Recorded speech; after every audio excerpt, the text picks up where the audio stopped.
Salut à tous. Aujourd'hui, allons droit au but. Youssef Indy n'est pas celui que vous croyez. L'écrivain marocain de 39 ans, qui s'affiche comme un grand critique d'Israël, cache en réalité son jeu. Après vous avoir révélé, il y a quelques jours, que Youssef Indy avait participé à un concert en Israël avec sa sœur, la célèbre chanteuse Indy Zara, en tant que co-organisateur et coproducteur de sa sœur, c'était en 2011.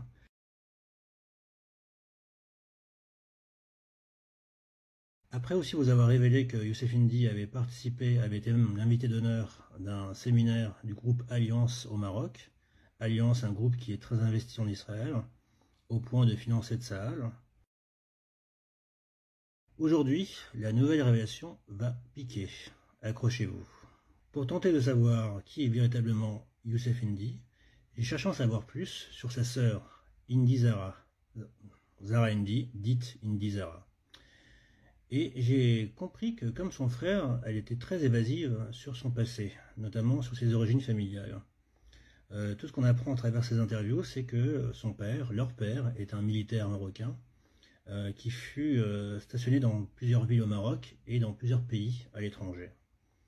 Mais on n'en sait pas plus. Elle est très, encore une fois, discrète et très elliptique sur sa vie passée et ses origines. Et pourtant, quand on creuse un peu, on trouve.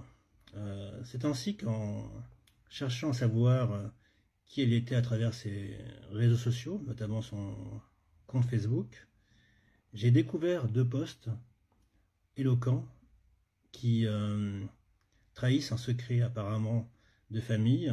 Le premier post date de 2011. Dans ce post, elle se présente, elle dit qu'elle est née le 16 juin 1979. Elle fait état de son anniversaire, donc de ses 32 ans, en 2011. Elle fait état d'un discours du roi Mohamed VI le lendemain, consacré à l'officialisation de la langue amazigh, la langue berbère, comme langue officielle du royaume. Et elle ajoute la chose suivante ensuite.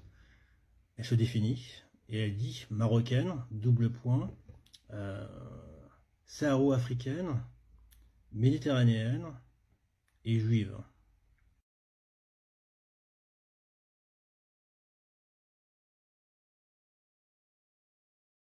Neuf ans plus tard, à nouveau sur Facebook, Indy Zara réitère, dans un post consacré au fait qu'elle revendique de ne pas être arabe et d'être amazigh,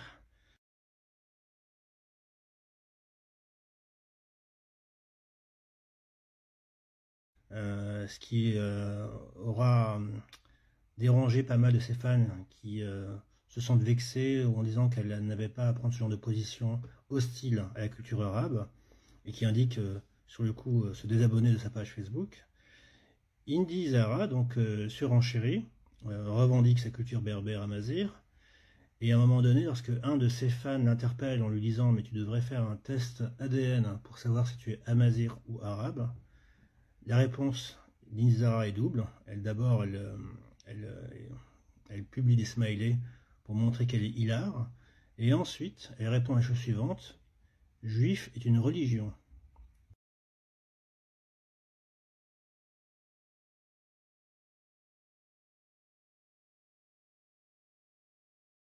Ce faisant, elle confirme son post antérieur de 2011, où effectivement elle revendique simplement d'être juive. Dès lors, si Indy Zara, sœur de Youssef Indy, est juive, Youssef Indy lui-même est juif.